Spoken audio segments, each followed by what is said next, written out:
Hola a todos y bienvenidos un día más aquí a Popular Televisión.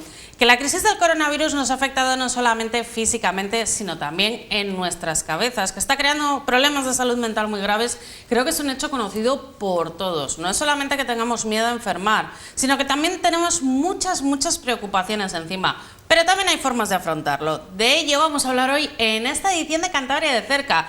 Y para ello, qué mejor que el decano del ilustre Colegio Oficial de Psicología de Cantabria, Francisco Javier Lastra. Bienvenido a Popular Televisión. Buenos días.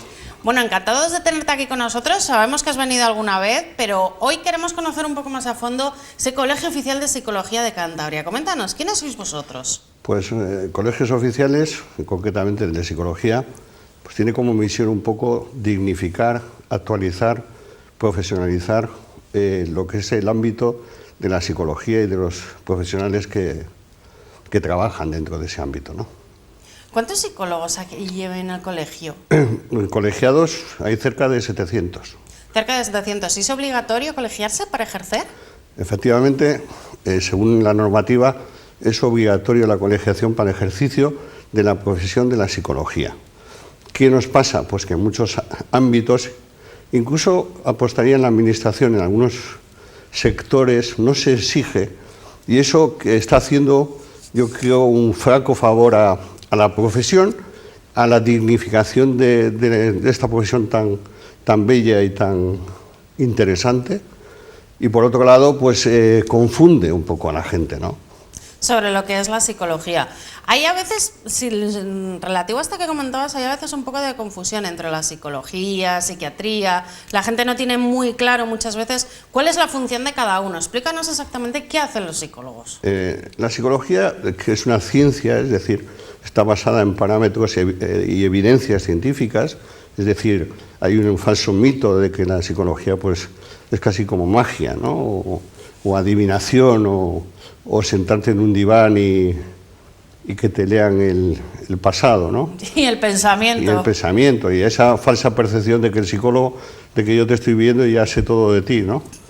Son falsos mitos que no es así. La psicología es una ciencia, como lo puede ser la medicina o lo puede ser las ciencias matemáticas, que tiene unas evidencias científicas que nos avalan, que tiene unos métodos, unos procedimientos y unas herramientas que nos sirven para sanar o para el ámbito de la salud, pero también el ámbito de la educación, el ámbito de la empresa, de la industria, etcétera, de la publicidad mismamente.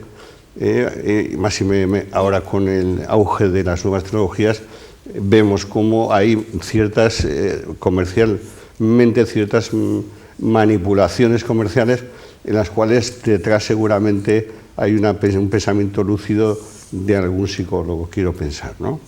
Entonces, evidentemente la diferencia con la psiquiatría es básica en que la psiquiatría está vinculada directamente en el ámbito médico y la psicología está vinculada al ámbito de la salud. Toca también aspectos, digamos, clínicos o aspectos más específicos del ámbito sanitario propiamente dicho, pero luego tiene un abanico muy amplio. Yo diría que la psicología es quizás una de las profesiones que más dimensiones o donde más ámbitos sociales vemos que puede haber un posible trabajo profesional del psicólogo, ¿no? Vamos, un ámbito amplísimo, sí. Toca la psicología. Bueno, este último año ha sido un año de muchos cambios y de grandes retos para todo el mundo. ¿Cómo lo valoráis vosotros este último año que hemos vivido de pandemia? Desde el colegio, ¿cómo se valora? Pues el colegio desde el primer momento estuvo ahí, es decir, hemos estado en contacto directo con las autoridades sanitarias, hemos participado poniendo en marcha varios servicios de atención telefónica a sanitarios y a la ciudadanía en general para esa primera atención de emergencia llevada a cabo por el grupo de trabajo de emergencias del colegio, que son profesionales especializados en el ámbito de las emergencias y las catástrofes, y eso lo tuvimos de marzo a junio. Ahora estamos intentando negociar, o no más que negociar, colaborar con el Ayuntamiento de Santander para poner en marcha un macroproyecto de gestión emocional de la ciudadanía. Es decir, un poco ayudar a que las personas, los ciudadanos que de a calle, de a pie, pues puedan tener algunos recursos básicos, muy de andar por casa, pero desde el punto de vista psicológico, para poder ir superando esa situación y, digamos, ese lastre que nos va a dejar a todos la pandemia, ¿no? Es evidente que hay una sintomatología psicológica que puede ir desde un grado mínimo de preocupación, de miedo, de aislamiento, de inseguridad, hasta un amplio cuadro clínico de trastorno postraumático o de enfermedades de otro calibre vinculadas con la ansiedad, depresión, fobias, paranoias, etcétera, que sería un poco más del ámbito sanitario, ¿no? Qué interesante este macroproyecto que estáis trabajando con el Ayuntamiento de Santander. ¿Nos podéis dar algún detalle más? Es que te puedo comentar la idea sobre la que nos movemos, pero claro, es algo que el Ayuntamiento tiene la última palabra. Quizás sí que es cierto de que nosotros, tanto con el Ayuntamiento como con las instituciones, tratamos siempre de ayudarles en lo posible, ¿no? Hemos estado en el tiempo de pandemia con emergencias, con el 112, con la Consejería de Sanidad, muy vinculados para lo que necesitaran.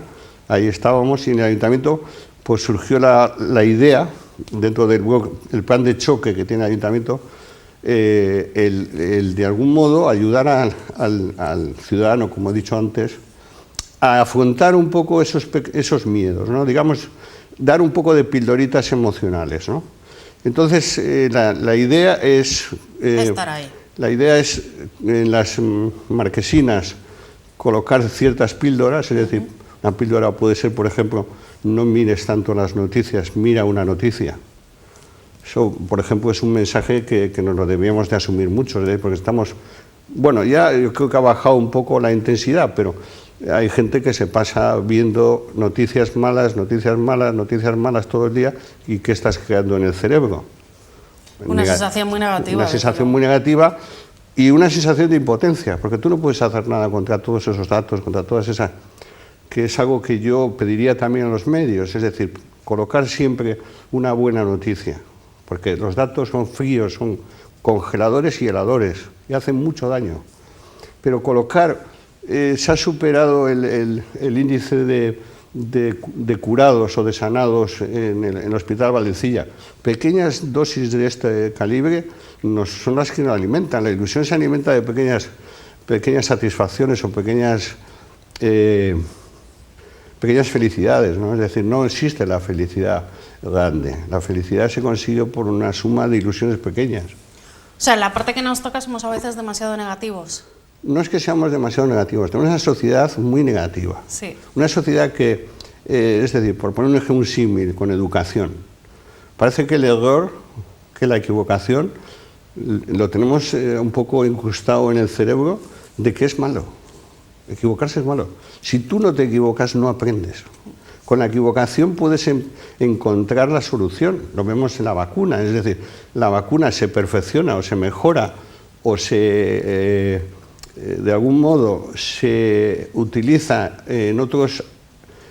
con otras componentes del virus que no existían antes, precisamente porque la equivocación o el error o el no ver dónde estaba el punto de mira te ayuda a colocar la solución posible, ¿no? Es decir, somos una sociedad como muy negativista. Hay que ser más positivo. Por supuesto. Hay que buscar siempre ese lado positivo, que no es tan fácil a veces. Por supuesto. Llevamos ya un año, lo decíamos al principio, viviendo una situación muy complicada. ¿Cómo está la salud mental de los cántabros a día de hoy? Bueno, yo me muevo más en cifras porque de las autonomías concretas hay muchos datos y no son muy objetivos por el hecho que tenemos el ámbito, digamos, hospitalario, el ámbito extrahospitalario, el ámbito de la psicología privada.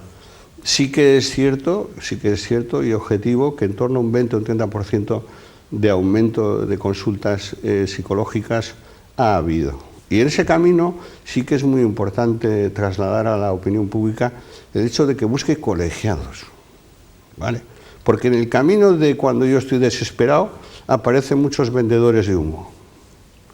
Y no me quiero referir a ninguno, pero sí que es cierto de que hay que buscar siempre al colegiado en fisioterapia, colegiado en psicología. ¿Por qué? Porque te da una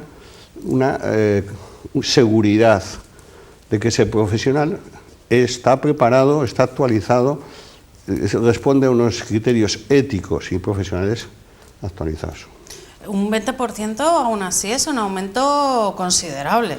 Es muy considerable, pero tenemos que pensar, como he dicho yo antes, que el abanico, el motivo por el que alguien acude puede ser precisamente de que está desesperado o que está inseguro o que tiene miedo cuando ya tenemos un cuadro un poco más clínico en el que ya tienen que intervenir especialistas, ¿no? Psicólogos clínicos, es decir, cuando ya estamos tocando un poco los aspectos patológicos o clínicos, ¿no? Es decir, en ese arco evidentemente nos vamos a encontrar a muchas personas, ¿no? Por eso es muy importante desde la administración procurar también generar, no digo terapias, pero generar dinámicas que vayan haciendo a la gente ir superando un poco a poco, pasito a pasito, esa situación tan marcada de inseguridad que tenemos todos y que es normal. Vosotros habéis publicado además muchas guías para ayudar a la gente, para darles pequeños consejos de pequeñas actuaciones que pueden hacer incluso en su día a día, sin ni siquiera hace falta ir a la consulta de un psicólogo. ¿Qué tal recibimiento tienen esas guías? ¿Notáis que la gente le llegan o hace falta hacer más hincapié en ellas?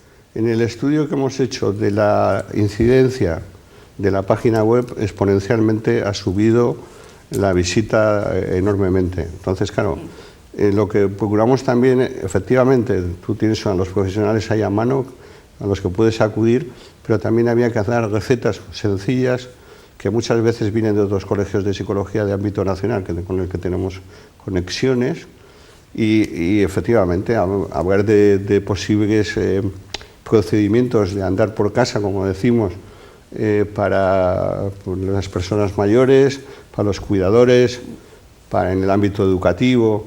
Y eso es importante también, porque de algún modo estás contribuyendo a hacer una educación terapéutica, ¿no? Y sobre todo avalada por el colegio.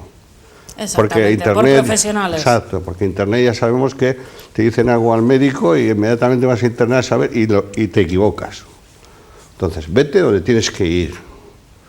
Haz lo que tienes que hacer. Es decir, es como, ahora estamos con la vacuna, pues espera tu momento, es decir, ya te llegará, confía en que la gente, en que la administración, a pesar de las equivocaciones, a pesar de que los políticos podríamos decir cantidad de cosas, pues vamos a pensar que el fondo de todo, aunque la forma no es igual muchas veces la que nos gustaría, el fondo es bueno, ¿no? Entonces, pensar eso también nos ayuda un poco a ver la luz, ¿no? Que yo creo que ya la tenemos que empezar a ver porque, hombre, la incidencia... Pero no hay que confiarse. No hay que confiarse porque el virus va a convivir con nosotros seguramente como está conviviendo el de la gripe o conviven otros que no conocemos. Sí, desde luego, más o menos lo que se dice, que una vez ya que tengamos cierta inmunidad, el virus va a seguir aquí, pero ya no vamos a vivir la misma situación. Exacto. Pero el virus ya no se va, es uno más que va a estar con nosotros. Exacto. Hay una guía que me interesa mucho, tal vez porque llega más a ese público medio, un público muy general.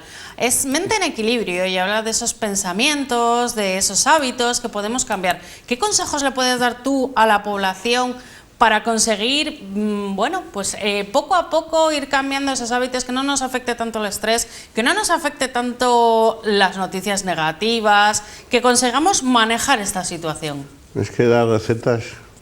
Son muchísimas, la verdad que es una guía muy amplia. Yo diría que primero leer esas guías que están ahí, porque luego es una experimentación personal, es decir, lo que muchas veces desde un punto de vista de la terapia o de la intervención sirve con algunas personas, con otras no sirve tanto. Entonces sí que es importante primero instruirse, leerlo, ahí hay manuales, ahí hay indicaciones, hay referencias, y todas están avaladas, tienen evidencias.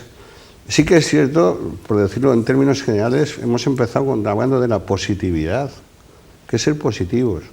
No hay que intoxicarse o infosicarse, ¿no? Como se dice, es decir, contaminarse por un exceso obsesivo de información. Porque la información no es conocimiento. Y es importante, pues también, si a mí me dicen me dan una información, pues vale, pues ya está. Pero no estoy todo el día oyendo, sobre todo porque los medios también pues tienen que dar informaciones, y hay tanta suma de informaciones que me puedes volver, decir una cosa y casi decirme lo contrario, y me estás diciendo lo mismo, me estás diciendo la verdad. A veces, es porque hay mucho. Es decir, que yo creo que la gente lo que tiene que ser es positiva, mirar la luz, por pequeña que sea. Evidentemente estamos donde estamos, pero también podemos mirar a otros que están peor. Es decir, que muchas veces pues, vemos nuestro sufrimiento, pero al lado nuestro hay gente que sufre mucho más. Entonces, no quiero decir que yo no tenga que sufrir, pero igual el ver como que los demás también, que igual hay otras personas que están peor que yo, igual hay otras personas que necesitan más que yo, eso me ayuda un poco a decir, pues es que yo tengo que hacer algo, ¿no? Y colaborar, ayudar, no sé, altruistamente, es decir, ser generoso, ser un poco pensar en los demás, valores, que parece que estamos en una sociedad que nos hemos hecho muy egoístas. Sí. Y pensábamos que nosotros éramos aquí no pasa nada, todo lo que pasa es en esta radio, ¿no? Cuando tenemos que mirar, yo muchas veces en educación les digo a los alumnos, vosotros tenéis que pensar todos los días la suerte que tenéis de tener un pupitre, unos lápices, y no os falta nada. Y tenéis un niño ahí a 5.000 kilómetros que tiene que andar, una niña que tiene que andar 5 kilómetros o 6 para ir al colegio. Bueno, precisamente, eres un experto en el ámbito educativo. Bueno, experto. Por lo menos mucho trabajo tienes ahí, estás inserto en el ámbito educativo. Mi vida. ¿Qué tal lo llevan los niños? Los niños son muy resilientes, mucho más que nosotros. De hecho, teníamos que mirarles más, pero mirarles más viéndoles. No sé si porque muchas veces los padres, muchas veces la velocidad, tal, tienes que hacer esto, no le están viendo. Verles. En el ámbito educativo está claro que se han hecho las cosas muy bien, porque si partimos de septiembre, cuando se comenzó el curso, con las preocupaciones que teníamos, y dónde estamos, y en el camino, cuál es el índice epidemiológico, pues evidentemente hay que alabar la figura de los maestros, que son los que están ahí, No está la administración, los que están en los colegios son los maestros. El día a día, desde luego. Y ellos son los que han hecho que los colegios no sean centros pandémicos. Por supuesto que ha habido infecciones que siempre vienen de fuera del colegio. Porque ese niño en el colegio tiene una atmósfera protectora, tiene unos geles, tiene unas distancias, tiene unas señalizaciones que se han hecho por parte de los profesores. Que es que tenemos un sistema educativo en el que hay que alabar día sí y día también a los profesores, a los maestros, a los docentes, a todo el ámbito educativo. ¿Y cómo se le explica a un niño la situación en la que vivimos? El niño ya no hace falta que se lo explique, ya lo está viviendo. El niño, lo que si te pregunta es cuando tienes que contestarle, porque muchas veces nos adelantamos a sus preocupaciones y le ponemos en el camino más. El niño hay que contestarle cuando nos pregunta. Y siempre ajustando un poco la explicación a esa edad. Porque muchas veces yo veo a padres y digo, le está hablando, chaval, como si fuera un adolescente o como si tuviera 27 años. Y dándoles explicaciones a un chaval un niño de 2 años.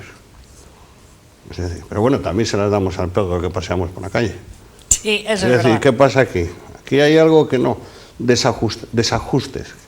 Que no digo que no se haga, porque puede ser terapéutico incluso, pero quiero decir, ves cosas que dices, esto no casa. Al niño, si evidentemente el niño tiene una dosis de sufrimiento, como tenemos todos, pero que se va a ver incrementada si los que están al lado están sufriendo. Y no vale con decir, no te preocupes, que no me pasa nada. No, porque él percibe mucho más las emociones que nosotros. Porque él tiene más tiempo para vernos. Que nosotros solo le vemos los 5 minutos, ponte a hacerte los deberes, pero él está, desde que ha llegado a casa, está viendo si se lo puede decir a la madre o no porque está nerviosa. Y se lo tiene que decir a la abuela. Y ellos manejan la situación. en todos los sentidos. Sí, no quiere decir que desde el punto cuando de... les interesa son muy listos, desde Exacto, luego. no, son tremendamente listos y sobre todo tienen el conocimiento de la situación. Sí. Pero yo les veo bien. Que les vea bien no quiere decir que no se puedan hacer cosas para que sus emociones y su mundo emocional esté un poco fortalecido, ¿vale? Es decir, el que se les vea que tal no quiere decir, pues es lo mismo que en la ciudadanía. Hombre, yo veo mucha tristeza cuando ves la calle, pero también es nuestra manera de que nos hemos mal acostumbrado a estar un poco pensando que la vida que teníamos, que la sociedad que teníamos, que era esto una burbuja en la cual todo lo malo que pasaba fuera de nuestra sociedad, ¿no? Es decir, hemos sido muy egoístas ahí, yo creo, como sociedad, porque el mundo somos muchos, muy diferentes, en los que tenemos que apreciar y amar esa diversidad y también nutrirnos de ella, ¿no? Y sin embargo también hay otros colectivos los que hemos denominado los héroes durante este año, médicos, enfermeras, servicios de emergencia, todos esos que han estado ahí al pie del cañón. ¿Cómo veis vosotros? Porque han aguantado un estrés brutal. Yo no sé si desde el colegio habéis notado también que se han incrementado mucho más las consultas y que necesitan muchísimo más apoyo. Por supuesto. Ahí, desde el ámbito nacional y también aquí, pues se ha insistido y se insiste que hay que fortalecer esa resiliencia del personal sanitario. Es decir, lo que es evidente es que hay una carencia de atención psicológica, tanto en salud mental como dentro de las instituciones sanitarias. Es decir, se necesitan más psicólogos sanitarios, se necesitan más psicólogos clínicos. ¿Por qué? Pues por la sociedad, pero también para proteger a esos sanitarios que evidentemente son unos héroes, siguen siendo unos héroes, y después cuando vaya para abajo la pandemia subirá sus manifestaciones traumáticas, vamos a verlo, porque han vivido situaciones de verdadero dolor. Entonces, evidentemente, aparte del reconocimiento social, del mérito maravilloso que tienen, que es impagable, necesitan mucho apoyo de todos y la Administración debería velar porque esa atención psicológica se llevara a cabo. Es porque las administraciones son de hablar mucho, pero había alguien por ahí que decía, por los hechos me conoceréis. Pues a mí me encantaría que por los hechos conociéramos a los políticos. Pero yo no sé si conozco a alguno. Más psicólogos, más en el día a día que puedan acudir a ellos. Por supuesto. Y para la población, ¿cuándo llega el momento de decir, no tengo unos días malos, sino que llega el momento que de verdad necesito ayuda de un profesional, alguien que me ayude, alguien que me apoye y alguien con quien pueda hablar? Bueno, pues como en todo en la vida, hay que saber distinguir entre cuándo es un dolor de cabeza o cuándo es algo más serio.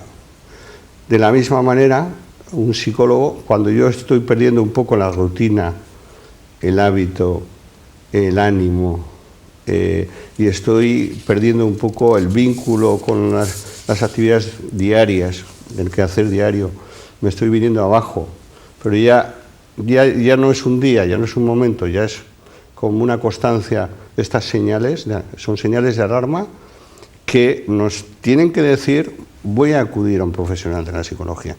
¿Por qué? Porque siempre, pues como pasa en medicina, si prevenimos, sí, seguramente curemos más que cuando estamos curando.